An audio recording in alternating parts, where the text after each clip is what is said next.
Compartir este espacio con poder mm, colaborar con el chapter de Colombia. Y bueno, pues en este caso, haciendo una presentación que me parece importante señalar, creo que tiene que ver con los desarrollos conceptuales y empíricos que estamos llevando a cabo en los últimos años bueno, y que puede todavía más perfilar un poco, perfilar cómo hacemos terapia y, digamos, ir un paso más allá en la precisión y en la eficacia de las terapias, ¿no? Bueno, les voy a compartir la pantalla. Y, bueno, como ven, el título es la importancia de analizar funcionalmente el contenido de los pensamientos a las terapias contextuales. Como ven, es un tema, bueno, que puede resultar un tanto paradójico para aquellos que, digamos, que conocen con cierta profundidad las terapias contextuales. Normalmente no les prestamos atención, no se le presta tanta atención como las terapias cognitivo-conductuales, la terapia cognitiva al contenido de los pensamientos. Nos centramos, como vamos a ver, en cambiar las funciones discriminativas de esos eventos, pero es cierto que quizás hemos pecado, o sea, pecado de darle énfasis a este tipo de eventos, ¿no? A este tipo de funciones, ¿no? Así que, bueno, voy a contarles en qué va a consistir la presentación. Vamos a hablar primero de la evolución de la terapia de conducta y las consecuencias que han tenido esta evolución en relación con el contenido de los pensamientos. Voy a tratar de esbozar una pequeña explicación contextual funcional de la generación y evolución de los contenidos del yo. Y después voy a hablar de algunas repercusiones clínicas que esta conceptualización puede tener. Digamos, y maneras en las que un terapeuta contextual puede, por tanto, tener en cuenta el contenido de los pensamientos, ¿no? Bueno, comencemos entonces con la evolución de la terapia de conducta y las consecuencias que ésta ha tenido en cuanto al rol de los pensamientos, ¿no? Bueno, sabemos que la terapia de conducta, a veces también se denomina terapia cognitivo-conductual como término paraguas, es el enfoque terapéutico con mayor aval empírico, pero, sin embargo, no existe un modelo unificado, en parte porque la propia terapia de conducta ya surgió dividida en dos ramas filosóficamente distintas, representadas por el conductismo radical y por lo que Skinner denominaba el conductismo metodológico, modelos más de corte asociacionista. Eh, Sin embargo, pues no existe un modelo unificado, como decía, y más bien la terapia de conducta la podemos ver como una tradición basada en una aproximación científica a la psicopatología y la psicoterapia. Así que, bueno, pues vamos a cobijar distintos tipos de modelos filosóficamente distintos y eso se va a ver reflejado en, en cómo vamos a conceptualizar el rol de los pensamientos, ¿no? Bueno, sabemos que desde hace unos 20 años, se cumplen 20 años ahora justamente de este artículo, eh, Hayes publicó un artículo que fue muy influyente sobre el surgimiento de una tercera generación. Él acuñó el término generación u ola para hablar de cómo ha sido la evolución conceptual de la terapia de conducta, hablando del término generación con el significado de un conjunto de asunciones dominantes de la época, métodos y objetivos que ayudaron a organizar la investigación, la teoría y la práctica. Es decir, el término generación no implica que una generación sea superior a la anterior necesariamente, o que una generación borra lo que hizo lo anterior. Simplemente lo que hace Hayes es mencionar cómo ha ido evolucionando la forma de pensar en la terapia de conducta y que dio lugar en aquellos años a un cambio que él denominó terapias de tercera generación y que luego se ha denominado también terapias cognitivo-conductuales contextuales o simplemente terapias contextuales. Bueno, brevemente, la primera generación, como saben, trata de realizar una conceptualización de la psicopatología y la intervención psicológica a través de los principios del aprendizaje que habían sido previamente aislados en el laboratorio. Estamos hablando de los años 50, 60. En este caso, se llevan a cabo, se desarrollan y se utilizan técnicas basadas en el condicionamiento operante y respondiente. Las técnicas operantes se suelen utilizar fundamentalmente en contextos controlados, hospitales psiquiátricos, tratamiento de niños, niños con retraso en el desarrollo, autismo, etcétera. Y las técnicas respondientes se suelen utilizar en ese momento para el tratamiento de problemas de ansiedad, conducta externa eh, y demás, ¿no? Técnicas típicamente de exposición en sus distintas vertientes. En aquel momento, debido a que la terapia de conducta surge en un momento histórico donde lo dominante en la psicoterapia es el psicoanálisis y algunas terapias humanistas, eh, pues, digamos, sigue una lógica bastante simple, bastante sencilla. En lugar de hablar de conflictos internos o conflictos intrapsíquicos, inconsciente, etcétera, lo que va a hacer es definir una serie de conductas problemáticas, emociones problemáticas, y va a tratar de, a través de los principios del aprendizaje, a través de esas técnicas que hemos mencionado, cambiar esas conductas. A este tipo de cambios, donde directamente identificamos una conducta como problema y problemática y tratamos de cambiarla, directamente tratamos de cambiar el contenido de la emoción, por ejemplo, la conducta en sí, la vamos a denominar cambios de primer orden.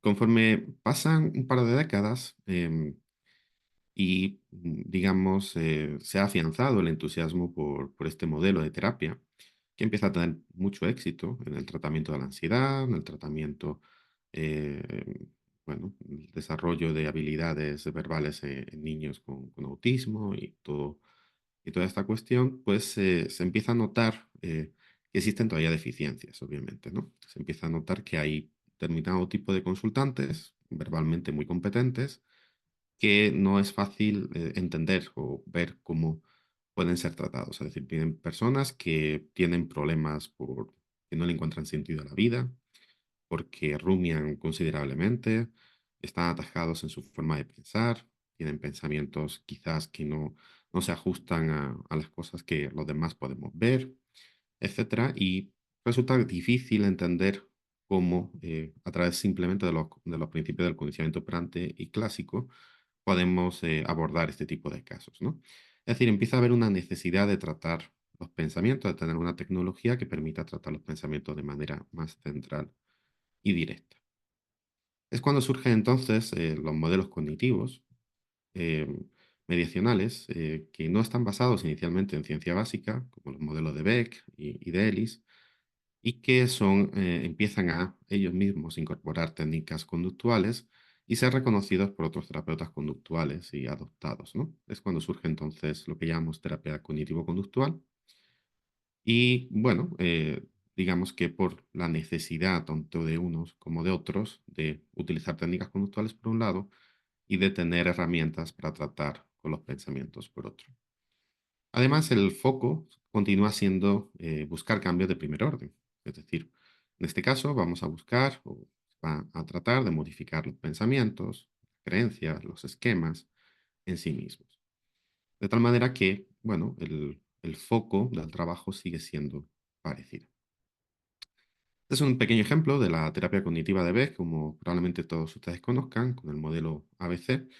En este caso tendríamos que el A es un antecedente, es una situación disparadora, que ante esa situación la persona tiene un pensamiento automático negativo. Ese pensamiento automático negativo viene dado por la activación de un esquema depresógeno, un esquema disfuncional, y directamente ese esquema automático negativo va a generar una serie de consecuencias emocionales y conductuales. Es decir, va a llevar a que la persona sienta tristeza y se comporte de manera que podríamos llamar depresiva. Como vemos, en este caso, la terapia cognitiva va a adoptar, va a generar un rol causal del pensamiento o de la cognición sobre la emoción y sobre la conducta públicamente observable. Bueno, pasan un par de décadas también, estamos a los finales de los 80, principios de los 90, y empiezan a surgir otras nuevas terapias que van a plantear, van a fijarse en el rol del lenguaje y del pensamiento, pero van a cambiar el foco del análisis y van a cambiar el foco de la intervención. Curiosamente, estas terapias vienen de la rama del conductismo radical. La rama del conductismo radical había estado trabajando en lo que se denomina análisis de conducta aplicado en contextos controlados, con niños fundamentalmente, no había dado el salto tan claramente a trabajar con personas con ansiedad, depresión, etcétera.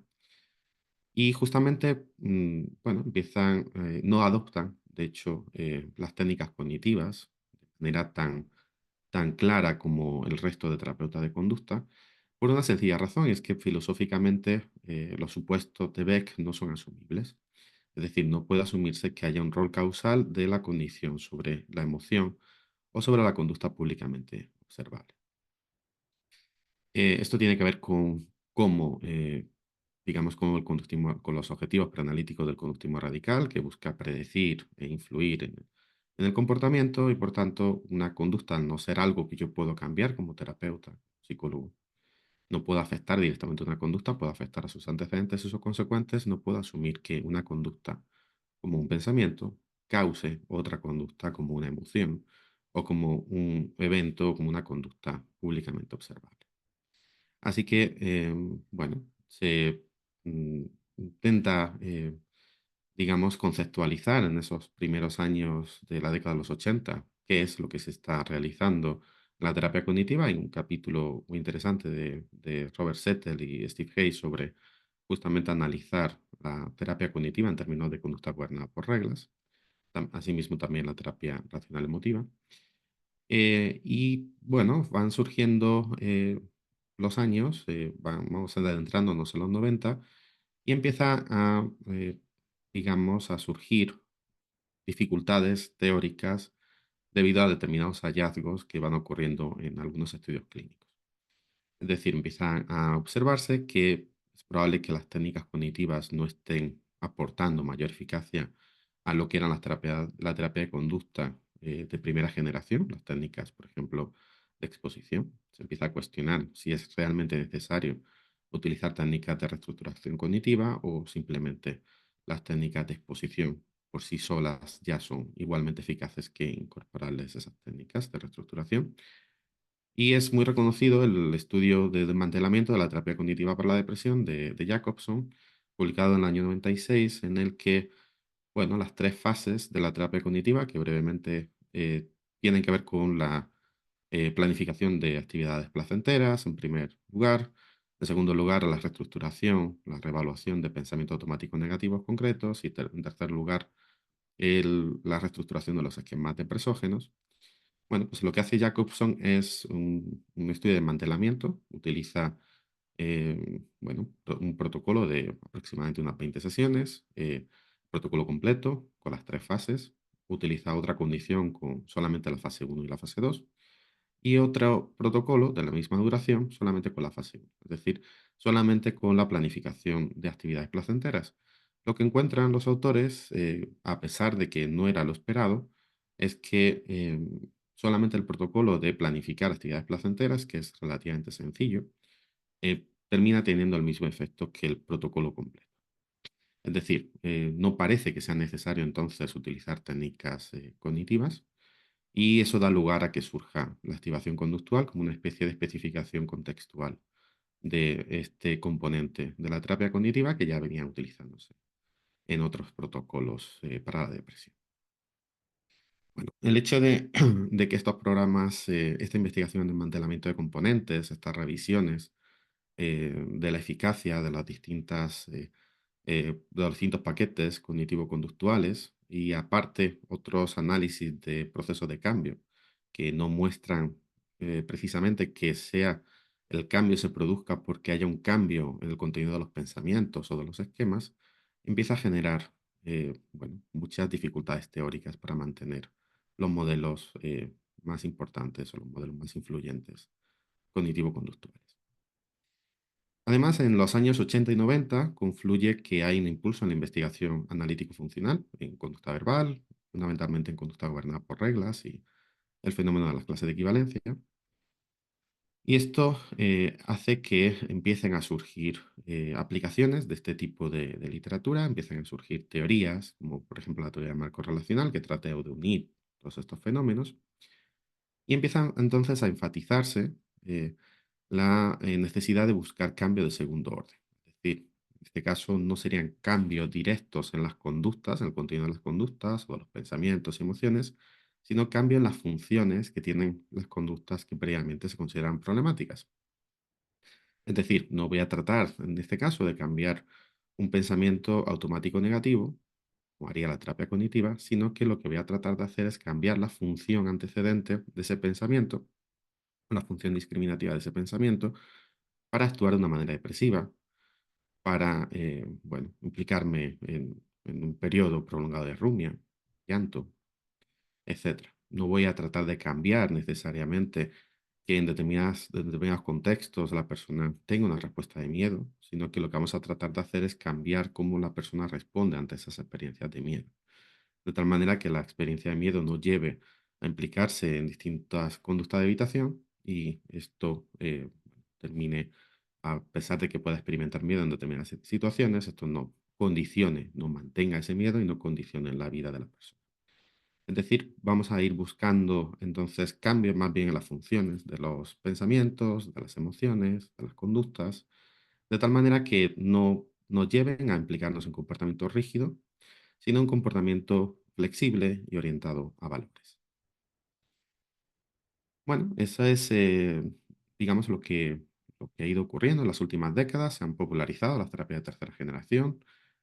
Prácticamente han pasado 20 años desde ese artículo inicial. Ha llovido ríos de tinta. Bueno, inicialmente se recibió la etiqueta de segunda y tercera generación con cierta, digamos, de manera muy crítica, pero posteriormente se ha ido adoptando esa manera de hablar, esa manera de conceptualizar lo que ha ido ocurriendo en, en la evolución conceptual de la terapia de conducta. Y además las terapias contextuales, particularmente la terapia de aceptación y compromiso, ha sido adoptada en multitud de ocasiones y tremendamente aceptada además por la cantidad de ensayos clínicos que han mostrado su eficacia. Bueno, la cuestión es que obviamente adoptar de manera más o menos generalizada las terapias de tercera generación ha generado también unos efectos. En este caso nos vamos a centrar en el efecto que ha tenido para analizar el contenido de los pensamientos. Bueno, como tratamos de cambiar las funciones que tienen los pensamientos, por tanto, pues esto ha llevado a que muchos terapeutas le demos mucha menos importancia al contenido de los pensamientos, análisis funcional del contenido de los pensamientos. Pareciera que da igual qué pensamiento tenga la persona, lo que hay que hacer es cambiar que ante ese pensamiento la persona pueda responder de manera más flexible.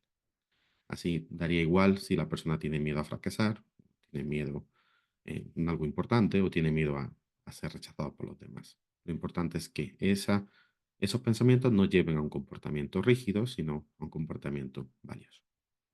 Bueno, esto es lógico que ocurra, forma parte de cómo evoluciona el pensamiento humano, de cómo nos vamos influyendo unos a otros. Bueno, y a la par además empiezan a surgir otras técnicas que también eran necesarias, no existían en la época, existía ese énfasis en cambiar las funciones discriminativas, y esto se empieza a hacer con el desarrollo de técnicas de fusión cognitiva, de mindfulness, yo como contexto, etcétera. Además, en la época en la que esto ocurre, finales de los 90, primera década de los 2000, todavía no se está desarrollando conceptualmente y empíricamente la investigación en torno a la formación de los contenidos del yo. Es decir, hay algunas cuestiones, por ejemplo, la teoría del marco relacional, referidas a las dimensiones del yo, a, bueno, un poquito cómo se pueden conformar eso que llamamos yo, desde la psicoterapia analítica funcional, también desde la teoría del marco relacional, pero no se está todavía teniendo muy presente cómo puede explicarse de manera contextual este tipo de conducta, este tipo de contenidos. Ahora bien, nos podríamos preguntar, ¿es importante analizar el contenido? ¿Es importante analizar las funciones y el contenido de los pensamientos? Yo diría que sí, y justamente por eso, obviamente, pues estoy aquí tratando de presentarles una serie de ideas, ¿no? Yo diría que sí, por algunas razones que no trato de que sean exhaustivas, ni tampoco trato de que estén separadas unas de otras. Son razones entrelazadas que después trataremos al final de la charla. En primer lugar, porque los pensamientos más aversivos en muchas ocasiones nos cuentan de qué está hecho el sufrimiento de la persona. Es decir, fijarnos en cuál es el contenido de esos pensamientos nos puede resultar útil. para entender mejor a la persona. Porque además nos hablan de la historia de aprendizaje del individuo, debido a la coherencia relacional, es decir, el que una persona tenga miedo particularmente a no ser capaz de avanzar en sus valores, nos habla de, bueno, de eventos que han sido coherentes con esto y que han llevado a que justamente por ello en este momento esté teniendo dudas. Si tuviéramos una persona, por ejemplo, que tiene miedo a ser rechazado por los demás, probablemente este miedo, la derivación de este tipo de pensamientos y de este miedo en particular, sea coherente con la historia previa. Es decir, los seres humanos aprendemos, como veremos luego, a tener pensamientos y emociones que son coherentes con nuestra historia previa. Coherencia relacional es un muy potente reforzador, es una potente función jerárquica, como denominaremos más adelante. Y por tanto, notar, analizar, ver cuáles son los contenidos de los pensamientos nos puede decir mucho sobre el pasado de esta persona y también sobre el futuro, como pone en el tercer punto. Es decir, ver cuáles son los contenidos de los pensamientos nos puede hablar de cómo la persona va a pensar en futuras situaciones similares, cómo se va a comportar. Finalmente, los contenidos de los pensamientos pueden hablar indirectamente de los valores. Es decir, aquello, por ejemplo, que me hace sufrir está relacionado habitualmente con aquello que es personalmente valioso. Bueno, teniendo esto en cuenta, estas razones pues motivarían a que podamos intentar esbozar una explicación contextual funcional de los contenidos del yo. ¿Ok? Esos, las funciones que tienen los pensamientos, los contenidos, etc.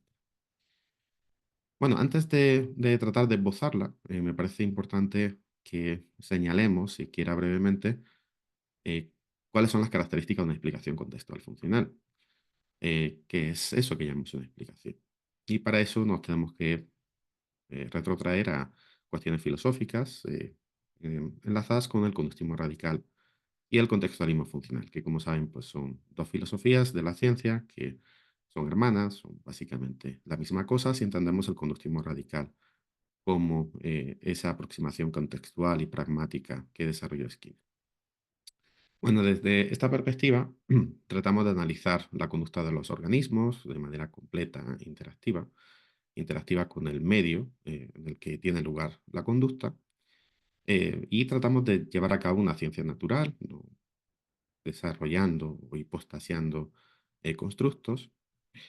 Tratamos, por tanto, de analizar cómo interactúa el individuo con ese contexto situacional e histórico. Tratamos de analizar la historia de aprendizaje y hacemos esto para tratar de predecir e influir en los eventos psicológicos, en la conducta de las personas, ¿no? Bueno, para conseguir avanzar en estos objetivos proanalíticos, necesariamente las explicaciones que demos van a tener que estar dadas en términos de las variables contextuales a las que podemos acceder los psicólogos, porque de otra manera no podríamos influir en la conducta de, por ejemplo, nuestros consultantes. Y esto implica que para cada fenómeno que analicemos, por ejemplo, en la psicopatología o en la intervención psicológica, la clave va a ser especificar cuál es la historia necesaria para que ese repertorio, para que esa clase funcional de comportamiento tenga lugar. Es decir, voy a tener que explicar, por tanto, cómo suelen surgir los contenidos, los pensamientos aversivos, los pensamientos apetitivos, aquello que, por ejemplo, en otras tradiciones cognitivo-conductuales se denominan esquemas disfuncionales. Bueno, son descripciones, pero no me explican cómo surgen. Pueden ser más o menos, digamos, coherentes con el análisis que yo voy a esbozar, pero no es una explicación contextual funcional porque no explica cómo surgen. Simplemente se señala, bueno, viene de la infancia, de las interacciones tempranas, pero no me señala cuáles son las condiciones para que surja un tipo de esquema, otro tipo de esquema, etcétera, ¿no? No me señala cuáles son las condiciones para que esos esquemas puedan ser cambiados, etcétera. Bueno, eso es justamente lo que vamos a tratar de hacer. Para eso, pues vamos a mirar en el desarrollo brevemente cómo, digamos, cómo, de dónde partimos y a dónde llegamos. Bueno, sabemos que partimos desde muy pequeñitos, desde nuestra propia concepción, nacemos con una serie de estímulos que podríamos llamar reforzadores positivos y negativos primarios. Determinados estímulos ya tienen funciones y esas funciones vienen dadas por la historia filogenética de nuestra especie. Nuestra historia como miembro de una especie pues nos persigue, como es obvio, y hace que determinados estímulos ya tengan funciones, digamos, de base. Bueno, además ese contacto con esos estímulos pues va a generar, por ejemplo, emociones con funciones apetitivas y aversivas. Por ejemplo, un bebé puede escuchar un sonido estridente y al escuchar el sonido estridente probablemente empieza a llorar, sea aversivo ese sonido, etcétera, ¿no? Además, si el bebé está hambriento, lleva tiempo sin tomar alimento, puede tener una emoción, digamos, agradable cuando empieza a ser alimentado. Bueno, la cuestión es que esas emociones van a convertirse o van a suponer operaciones motivacionales que nos van a mover hacia la aproximación o el escape de determinados estímulos. Bueno, conforme vamos teniendo interacciones con el medio, después de nacer, pues va a ocurrir que multitud de estímulos que previamente no tenían funciones para nosotros, eran estímulos neutros, van a adquirir funciones de reforzador, tanto positivo como negativo. Es decir, van a tener funciones apetitivas y funciones aversivas. Por ejemplo, la voz de la madre mientras cuida al bebé puede convertirse en un estímulo especialmente apetitivo, o el rostro preocupado del papá, que precede a la presencia de gritos, de acuerdo con la experiencia previa del bebé, puede convertirse en un estímulo aversivo. Por tanto, estamos hablando de la generación de reforzadores secundarios e incluso reforzadores generalizados. ¿Sí? Aquellos reforzadores que están asociados con tantos otros estímulos que tienen función reforzante que prácticamente siempre, en casi en cualquier lugar, tienen función de reforzamiento, ¿no? Por ejemplo, la atención de otros o la aprobación social o el dinero, eh, como bien sabemos. Bueno, se produce un cambio sustancial cuando además el niño comienza a tener habilidad verbal. Es decir, el comportamiento relacional nos va a hacer que desarrollemos, a través de transformación de funciones, muchas más funciones apetitivas y aversivas a determinados estímulos. Esa habilidad para relacionar nos va a permitir que con solamente algunas interacciones eh, yo pueda, por ejemplo, aprender que este animal se llama gato, con el sonido gato. Este animal se escribe de esta manera, con la GATO. Y solamente con esas dos interacciones, con esos dos ensayos directos, yo voy a poder derivar relaciones bidireccionales. Por ejemplo, el sonido gato va a hacer mención, por tanto, a este animal. Esta palabra va a hacer mención a este animal. E incluso voy a poder combinar relaciones bidireccionales para llegar a que la palabra se puede leer o es igual, es equivalente al sonido gato y que el sonido gato se puede leer, perdón, se puede escribir, en este caso, como GAT. La cuestión es que, bueno, imagínense que tenemos a un niño que ha aprendido estas dos relaciones, ha derivado las relaciones que yo les he señalado y de repente lee en un tebeo que el gato arañó violentamente a Pepito. Ponen una imagen de Pepito siendo arañado y con la cara casi, bueno, pues con sangre, etcétera, ¿no? Y a partir de ahí, pues lo que ha visto el niño es que este GATO, bueno, puede ser peligroso. Sin embargo, este GATO está relacionado en la historia de Pepito, o de Pepito del niño, perdón, con el sonido gato y con el animal, de tal manera que, por ejemplo, al ver el animal, el gato de la abuela, el niño puede empezar a tener respuestas de miedo porque teme que le pueda arañar, aunque eso nunca antes ha ocurrido. O cuando alguien dice que tiene un gato, el niño puede negarse a ir a casa de esta persona para no tener relación con ese gato. Bueno, la cuestión es que a través de relaciones derivadas, la persona van a transferirse montones de funciones aversivas y apetitivas, y esto va a hacer que multitud y multitud de estímulos puedan adquirir esas funciones. Además, en la medida en que emprendemos a relacionar de manera más compleja, esas funciones van a ser todavía, además, más complejas. Además, durante el proceso por el cual la persona aprende a relacionar a través de las distintas tipos de relaciones, como vamos a ver a continuación, se va generando una función jerárquica que vamos a denominar la coherencia relacional. Es decir, el propio proceso por el cual aprendemos a aplicar determinados tipos de marcos relacionales debe ser coherente, extremadamente coherente para que se establezcan esos marcos y por tanto esto va a llevar a que relacionar de manera coherente con la propia historia sea algo tremendamente reforzante, algo de lo que no podemos finalmente escapar. Bueno, ahí ven cómo se transfirieron las funciones, ¿no? Bueno, ¿cuántos tipos de relaciones aprendemos a hacer los seres humanos? Montones, ¿verdad? Las clases de equivalencia están centradas en las relaciones de igualdad, pero no solamente. Aprendemos relaciones de igualdad, relacionar y derivar relaciones a través de clases de relaciones de igualdad, ¿no? Como vino a especificar la teoría del marco relacional. Bueno, aprendemos a enmarcar a través de coordinación, por ejemplo, a través de las claves relacionales es igual, es similar, es equivalente. A través de distinción, como es distinto, es diferente de. A través de claves de oposición, es opuesto de, es el contrario de. A través de comparación, más, menos, mayor, menor. A través de relaciones espaciales, como arriba o abajo. Una cosa está dentro, está fuera de otra cosa. Una cosa está cerca o está lejos, o está delante, está detrás. Relaciones de jerarquía, como contiene a, o es miembro de, o forma parte de. Relaciones temporales, de antes y después. Relaciones causales. Si ocurre algo, pues eso va a causar determinada consecuencia.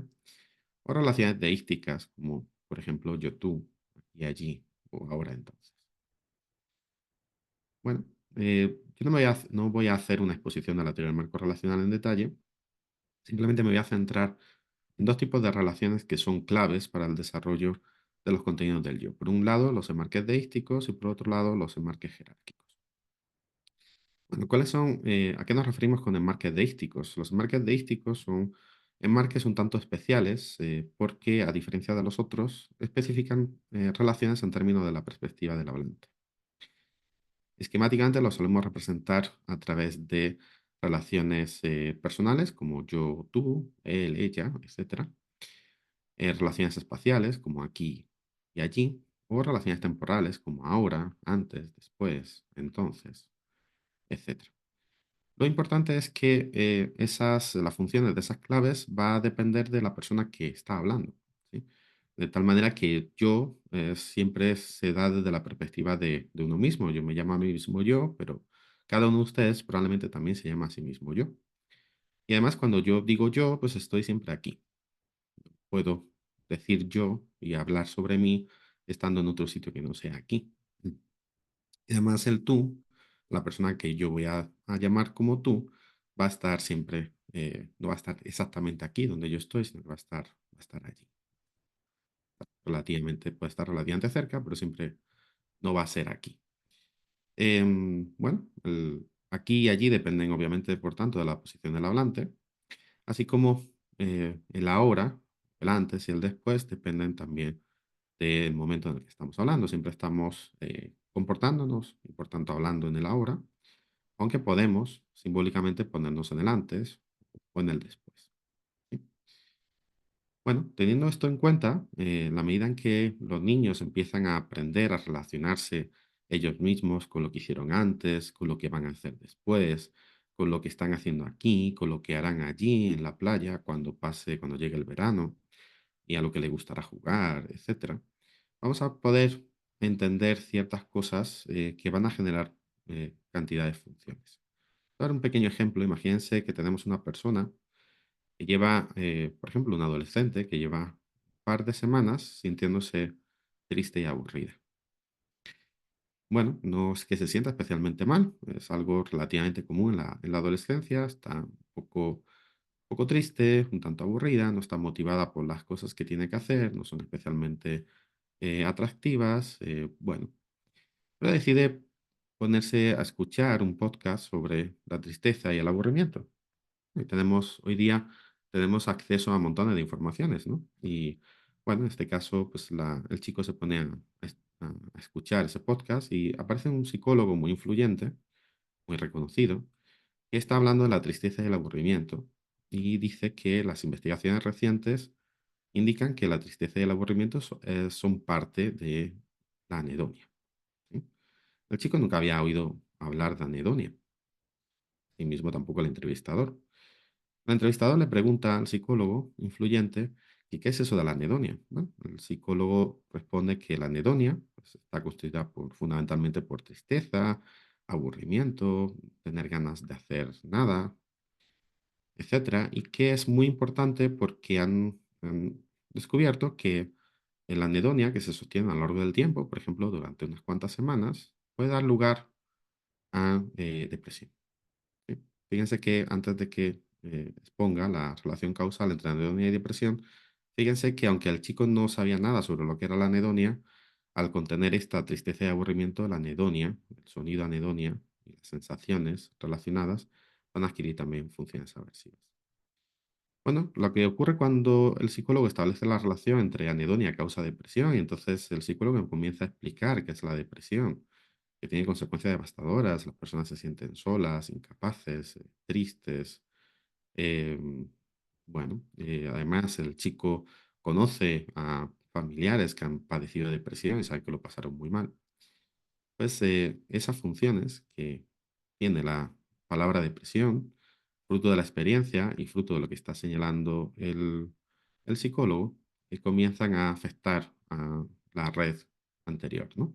Es decir, esas funciones tremendamente aversivas de depresión hacen que las funciones de anedonia se intensifiquen, de tal manera que ahora, pues, sentirse anedónico empezaría a ser mucho más molesto que antes, e incluso la tristeza y aburrimiento que estaba sintiendo durante estas semanas empieza a ser algo mucho peor que antes.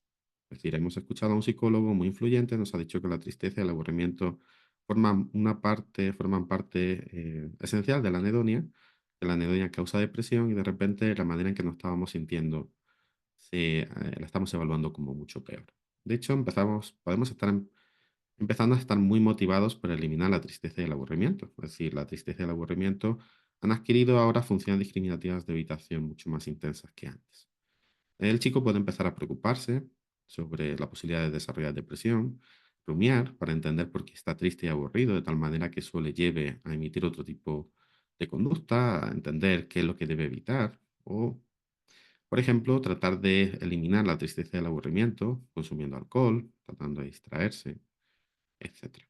Bueno, aquí vemos cómo los enmarques deísticos en este caso también otro tipo de enmarques jerárquicos, como vieron, como la tristeza y el aburrimiento siendo parte de la anedonia, relaciones causales entre anedonia y depresión, generan que determinadas emociones, podemos hablar lo mismo de pensamientos, adquieran funciones más y más aversivas. Bueno, visto lo anterior, vamos a ver cómo además construimos reforzadores positivos o funciones, tanto apetitivas como aversivas jerárquicas. Les voy a pedir que piensen en que tenemos dos niños, por ejemplo, 6, 8 años, exactamente idénticos, que además van a tener una vida, van a desarrollar una adolescencia idéntica, salvo en cómo se genera esta red. ¿Ok? Así que van a ser como si tuvieran gemelos que solamente varían en la vida en lo siguiente. Vamos a tener un niño, el niño uno, que vamos a ver que le gusta probar cómo funcionan aparatos, que eso, bueno, era algo que le llamaba la atención a la familia, pero que él, eh, por tanto, empezó a tener interés por ello, pero que al niño empezó a gustarle, simplemente que esté solo, que nadie sepa, probar cómo funcionan los distintos aparatos. Le gusta probar cómo funcionan las lavavajillas, los platos, eh, bueno, cómo funciona la freidora, cómo funciona el televisor, el computador, etcétera. Y asimismo empiezan digamos, ocurren cosas similares, como por ejemplo explorar la naturaleza. Al chico le encanta explorar la naturaleza, que le lleven a la sierra, le lleven a la playa, leer sobre la flora, sobre la fauna, etcétera. Le gusta también mucho mirar a través del microscopio, analizar distintas cosas, ver qué hay a nivel microscópico y también leer sobre dinosaurios. Todo esto son cosas que el niño hace que podríamos decir que son intrínsecamente reforzantes. El niño no necesita de otros para disfrutar. Simplemente con el hecho de leer ya tiene reforzamiento. Simplemente con el hecho de mirar a través del microscopio tiene reforzamiento. ¿Sí? Bueno, como decíamos, el chico tiene apenas 6, 8 años y está justamente en un momento en el que empieza a desarrollar cada vez más complejidad en el marco jerárquico y justo coincide con que llega una persona, un familiar, que ve cómo este chico tiene estas aficiones, se entretiene haciendo estas cosas y le dice al chico que él tiene alma de científico. Tú tienes alma de científico, le dice. El chico no entiende muy bien qué es eso de ser científico y le pregunta. Justamente, pues el familiar le explica que esas cosas que él hace, como probar cómo funcionan los aparatos, explorar la naturaleza, examinar cosas a través del microscopio, leer sobre dinosaurios, tener esa curiosidad que tiene el chico, pues es característica de los científicos, ¿no? Le dice que los científicos llevan a cabo grandes avances, son muy importantes porque inventan cosas, descubren, han descubierto los dinosaurios, saben cuánto tiempo hace que los dinosaurios desaparecieron, por qué desaparecieron de la faz de la Tierra, etcétera, etcétera. Es decir, bueno, ser científico, que es, por tanto, un estímulo abstracto para el chico, porque está en la cúspide de una red jerárquica, adquiere funciones muy reforzantes. Además, el familiar le indica que, bueno, los científicos aman las matemáticas, utilizan las matemáticas para llevar a cabo todos esos descubrimientos. Y que en cambio odian la magia. La magia son trucos, no son explicaciones científicas y, por tanto, no son algo asumible para un científico. ¿Sí? A raíz de ahí, por ejemplo, al chico empieza a mostrar mayor interés por las matemáticas. Antes no estaba teniendo mucho interés por la aritmética, por ejemplo, que es lo que a esa edad el niño está aprendiendo. Sin embargo, a raíz de esto, pues la aritmética se convierte en algo que llama su interés, que quiere aprender, que quiere hacer bien, porque hacer eso bien implica verse la posibilidad de disfrutar más de estas actividades, ¿no? Y, bueno, de ser un gran científico, ¿no? De desarrollar su alma de científico, como bien le dijo su familia. En cambio, aunque le acaban de regalar un juego de magia, el chico rechaza aprender sobre ello, porque si se pusiera a aprender sobre magia, no sentiría que está siendo fiel a eso a esa alma de científico que tiene. Bueno, como vemos, esta red se ha construido de abajo hacia arriba, se ha construido a través de experiencias directas con determinadas acciones que resultan reforzantes por sí solas. Podríamos decir que se ha construido de abajo hacia arriba, donde las funciones de reforzamiento positivo están fundamentalmente centradas en seguimiento de reglas Traki. En cambio, vamos a ver cómo el chico puede construir otra historia, niño número 2, donde va a construir la red de arriba hacia abajo y fundamentalmente con funciones de reforzamiento positivo ligadas a appliance, es decir, por reforzamiento provisto por otras personas. En este caso, imaginen que el chico se le está señalando continuamente que es, bueno, que su familia es una familia de científicos, que por tanto eso es, ser científico es algo muy importante, que él debe seguir la tradición familiar, estarían muy orgullosos si él también es científico.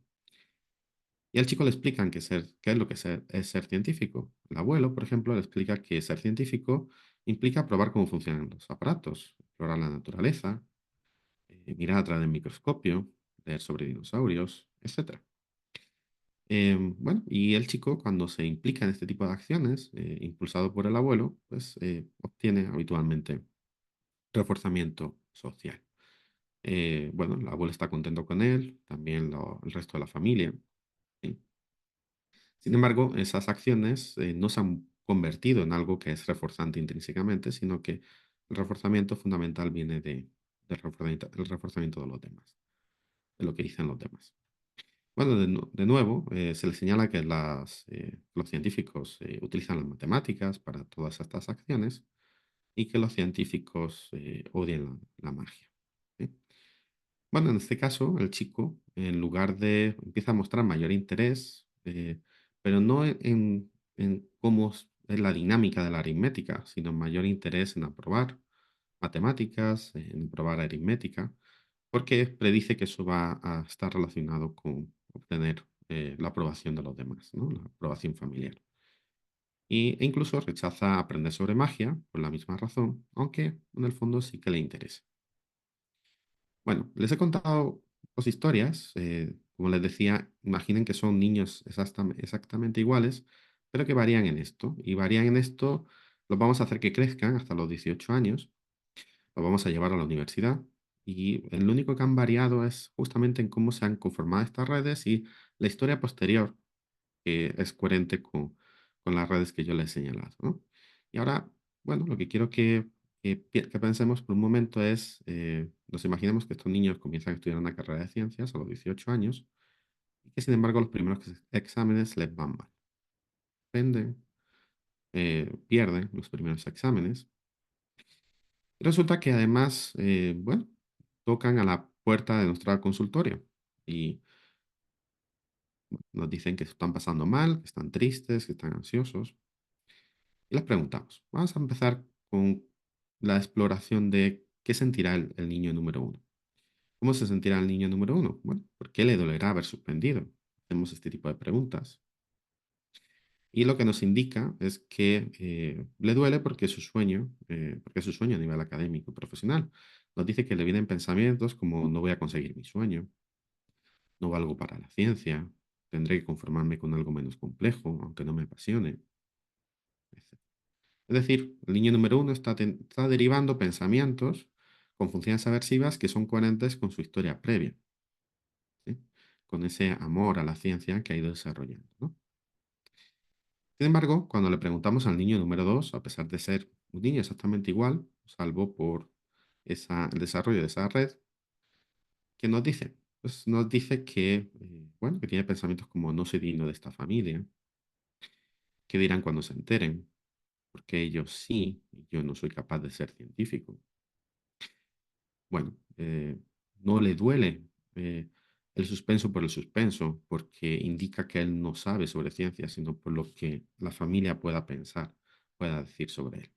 Es decir, los pensamientos, como vemos, a pesar de ser dos niños idénticos, los pensamientos son completamente distintos e implican además, bueno, información muy, muy distinta. A través de esos pensamientos, el terapeuta podría saber, el niño uno podría saber que la ciencia, podría intuir que ser científico es algo muy importante para el chico, que es un valor que genuinamente se ha construido y que probablemente lo que podamos empezar a hacer es a enseñarle a tomar distancia de esos pensamientos de tal manera que no le impidan seguir estudiando, persistiendo en su sueño, etcétera. En cambio, en el caso del niño número 2, probablemente el terapeuta pueda empezar a intuir que ese no parece ser un valor ser científico, que ha elegido una carrera universitaria más por obtener la aprobación de los padres, de los abuelos, etcétera, que por tanto no va a bastar solamente con enseñarle a tomar distancia de esos eventos, sino que va a tocar probablemente ver si eso realmente es un valor, ver qué otros valores hay y que la persona, el chico empieza a contactar con las consecuencias de implicarse en realizar un montón de esfuerzos, un montón de horas de esfuerzo para estudiar una carrera simplemente por ser aprobado por la familia.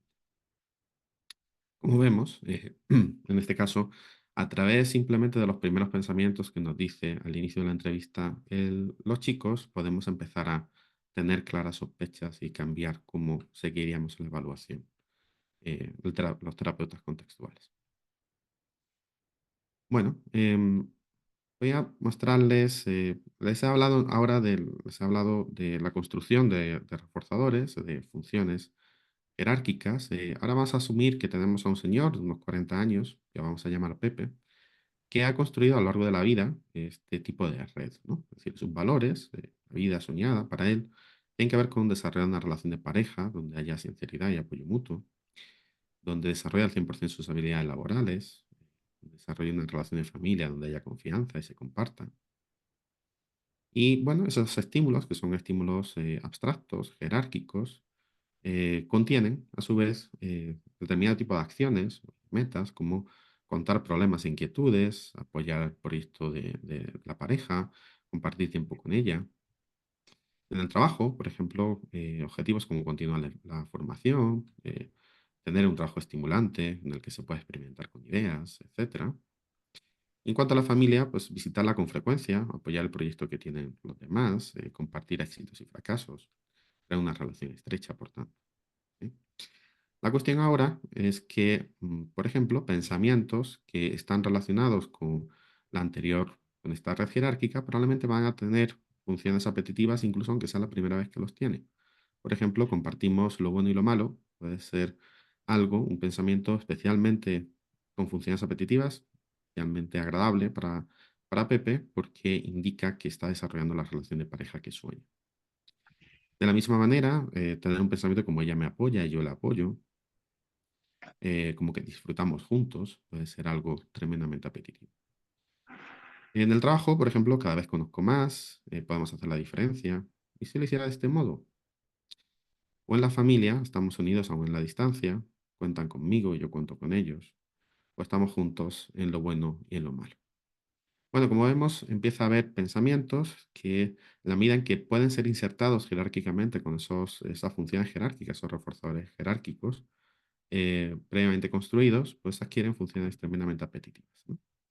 Sin embargo, lo que quiero que revisemos ahora es que no solamente creamos valores, no solamente creamos reforzadores positivos jerárquicos, sino que también vamos generando lo contrario, reforzadores negativos jerárquicos. Y que además, en montones de historias de aprendizaje, ese tipo de funciones terminan estando en oposición. Es decir, estas dos redes terminan confluyendo con una relación de oposición donde justamente aquello que es valioso para mí me lleva a establecer relaciones con lo que sería lo contrario y viceversa.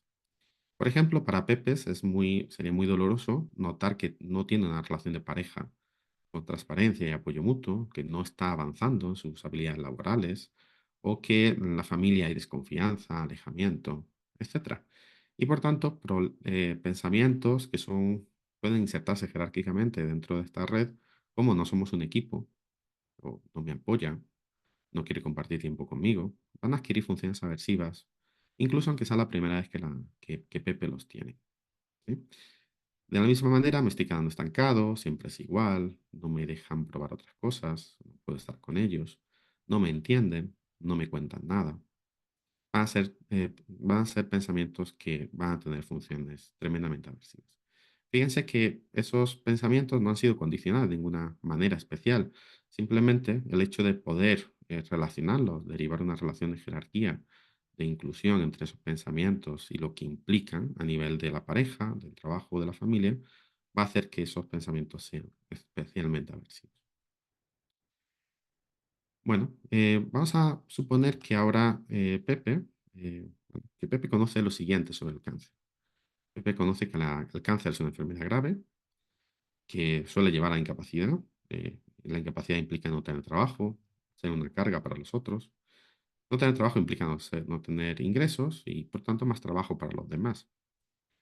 Que es una enfermedad grave que puede llevar a la muerte, que la muerte es el fin y que lleva a dolor por parte de los seres queridos y, asimismo, de experiencia de duelo. Que una enfermedad grave suele dar lugar a sufrimiento propio y ajeno, que, bueno, ese sufrimiento puede ser depresión o ansiedad, y que eso son enfermedades mentales. Y que la enfermedad grave puede dar lugar a soledad.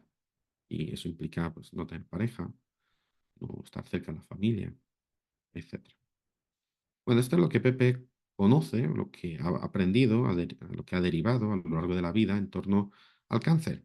Sin embargo, pues no tenía mucho más contacto con el cáncer hasta que lamentablemente a Pepe le diagnostican esta enfermedad. Cuando a Pepe le diagnostican esta enfermedad, obviamente Pepe no es solamente un sonido, sino que es toda la historia que trae Pepe consigo, e incluida esas dos redes en oposición, ¿verdad? Fruto de la coherencia relacional, como decíamos antes, Pepe va probablemente a empezar a derivar pensamientos que son coherentes con las dos redes, como estoy enfermo, no puedo trabajar. Teniendo en cuenta los valores de Pepe, probablemente estos eventos tengan funciones aversivas inmediatas y además bastante intensas.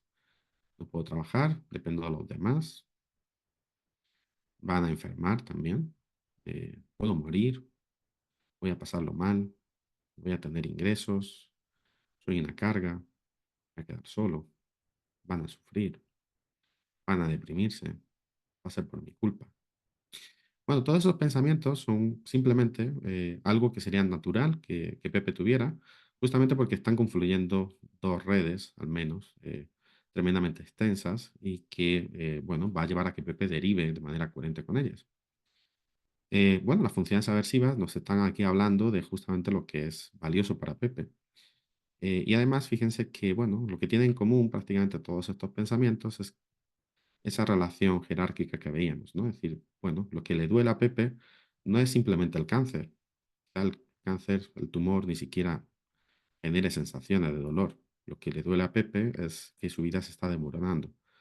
Que Pepe tenía una vida feliz, donde estaba alimentando bien esos valores, pero de repente su vida se está desmoronando. El cáncer le está haciendo fracasar en su proyecto de vida. Bueno, hasta aquí he esbozado pues una pequeña análisis de cómo vamos construyendo contenidos, de cómo generamos más valores, cómo se van construyendo contenidos del yo, cómo se van derivando nuevos contenidos del yo y las funciones aversivas que pueden tomar, asimismo también las funciones apetitivas. Y ahora vamos a hablar rápidamente de algunas repercusiones que este análisis puede tener. Ya digo, cuestiones de tiempo nos podríamos llevar aquí horas hablando de esto, obviamente, pero vamos a tratar de ver algunas repercusiones justamente del análisis que acabo de esbozar, ¿no? Bueno, lo que he tratado de esbozar implica que los terapeutas contextuales haríamos bien en hacer algo que yo suelo llamar escuchar funcionalmente. Escuchar funcionalmente los pensamientos típicos, por ejemplo, de las cadenas de preocupación rumia. A veces nos quedamos simplemente en, bueno, ¿qué pensamiento te molesta? Me molesta que tener el pensamiento de soy bobo, pero no miramos más allá de qué está hecho ese pensamiento, cómo la persona da vueltas en torno a ello. No tenemos un buen número de pensamientos en los que fijarnos, ¿no? Sin embargo, suele ser bastante útil, desde mi experiencia, escuchar funcionalmente esos pensamientos de las cadenas de preocupación y rumia, por las siguientes razones al menos. Primero, porque nos hablan de qué es importante para la persona. Por ejemplo, escuchar al niño número uno y su sufrimiento que tiene porque no va a ser el científico que quiere ser, porque no es suficientemente inteligente para ser científico. Nos está hablando de que hay algo valioso que es ser científico y que probablemente se construyó genuinamente como un valor desde la perspectiva de arte. Escuchar al chico número dos nos lleva a Rumia, el chico número dos, nos lleva a ver que justamente lo que más miedo le da es perder la aprobación de los padres. Nos lleva a ver que probablemente eso de ser científico no sea un valor en sí, sino que lo que es más valioso para él es obtener la aprobación de ellos. Quizá es la relación familiar, etcétera. Porque otra razón, escuchar funcionalmente nos va a permitir explorar el origen de aquello que es aparentemente valioso. Es decir, bueno, a través de eso puedo ver qué historia de aprendizaje, puedo intuir qué historia de aprendizaje es coherente con ello y por tanto empezar a indagar sobre ello y ver que, bueno, el valor se construyó de una manera, digamos, genuina en el niño número uno y no tanto en el número dos, ¿no? Además, escuchar funcionalmente esos contenidos de la preocupación y la rumia me permite entrever una historia, la historia de aprendizaje que tiene el individuo. Por ejemplo, un individuo que se juzga muy severamente por los errores habituales, que continuamente se analiza si se ha equivocado o no, se autocritica, da vueltas en torno a eso, probablemente me hable de una historia de aprendizaje donde probablemente ha vivido un contexto tremendamente crítico, donde se castigaban los errores de manera muy severa, quizá por los padres, quizá por los maestros, las personas que le rodeaban, y por tanto empezar a llevarle al individuo a ver esa, digamos que esto que está mostrando, como diría Carmen Luciano, no son ni más ni menos que los ecos de la propia historia. Es decir, es normal que te vengan pensamientos de este tipo, es normal que estés enredado con ellos, porque en el fondo eh, todo esto viene de una historia de aprendizaje bueno, que digamos, influida por otros en este caso, donde se te evaluaba continuamente por si hacías las cosas perfectas o había pequeños fallos, ¿no? Eso permite establecer mayor coherencia relacional que podemos decir, denominar jerárquica, y que pueda ayudar a que la persona establezca relaciones funcionales entre sus pensamientos, su historia, etcétera. Pueden escuchar funcionalmente los pensamientos con función apetitiva, en este caso, nos ayuda, como vieron, a identificar qué es importante y por qué lo es. Por ejemplo, si este chico número uno viniera muy contento a una sesión porque aprobó un examen y porque se sintió y le preguntáramos, ¿por qué es tan importante? ¿Qué sentiste cuando aprobaste ese examen? Dijo, que creo que ahora sí voy a poder continuar con mi sueño. Me empecé a ver a mí mismo, me puse a soñar y me vi a mí mismo siendo 10 años después dedicado a la investigación científica, desarrollando proyectos, inventando nuevos aparatos, etcétera, ¿no? Y bueno, empecé a sentir orgullo, empecé a sentir que probablemente mi vida fuera apasionante en aquel entonces. Bueno, notar cuáles son los pensamientos, analizar, escucharlos funcionalmente, me lleva a poder ver todavía más claramente qué es lo que es un valor y qué probablemente qué no lo es. ¿Sí? Además, me puede permitir en determinados casos anticipar eventos que pueden generar momentos difíciles. Es decir, imagínense que tenemos a Pepe, que es una persona relativamente flexible, que le acaban de diagnosticar un cáncer, pero que todavía, bueno, no ha empezado a mostrar mayor malestar, no ha empezado a derivar todos esos pensamientos. Pero conociendo a Pepe, lo que le hemos preguntado qué cosas son las que sueña, de qué cosas se siente orgulloso en su vida, y nos ha contado que de su relación de pareja, de sus relaciones familiares, de su trabajo, de desarrollar al 100% sus habilidades, etcétera. Nosotros podemos empezar a anticipar que probablemente por ahí vaya a venir el dolor que le cause el padecimiento del cáncer y el tratamiento y las repercusiones que va a tener, ¿no? Es decir, que probablemente Pepe va a tener pensamientos como los que yo le puse ahí, va a sentir que la vida se está desmoronando, que lo que había construido se está cayendo y podemos anticiparnos a ello e incluso enseñarle a Pepe a ver que eso es normal que ocurra y que aprenda, en este caso, a mantener los pies firmes en el tratamiento, la adherencia al tratamiento y en mantenerse siendo fiel a esos valores. Finalmente, identificar la jerarquía de contenidos aversivos del yo puede facilitar observar el patrón conductual con mayor amplitud. A veces nos vienen personas que están sufriendo por algo muy concreto. Por ejemplo, podrían venirnos el niño número uno y el niño número dos, sufriendo porque, bueno, les ha ido mal en dos exámenes, tres exámenes. ¿Sí?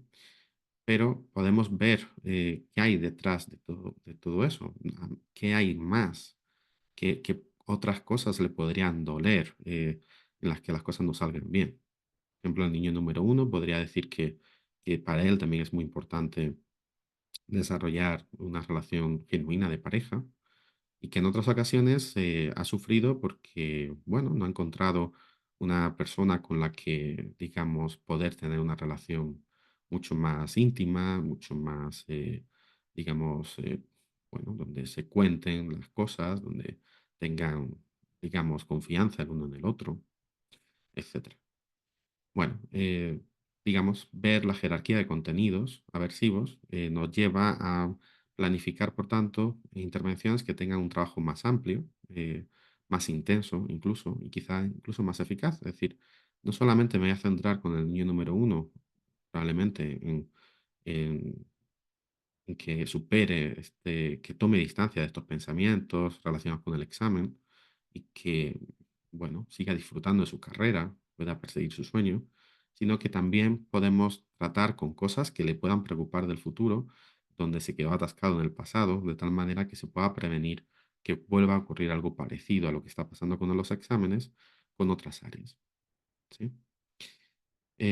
Bueno, de tal manera que el trabajo puede ser, como digo, más intenso porque estamos trabajando con pensamientos que tienen funciones más aversivas de todas y con pensamientos que abarcan muchas otras cosas y por tanto vamos a poder prevenir recaídas probablemente. Les pongo un ejemplo muy sencillo. Imagínense que trabajamos con un señor que está enredado en cuanto a cuestiones laborales, en cuanto a cuestiones con la pareja, ¿sí?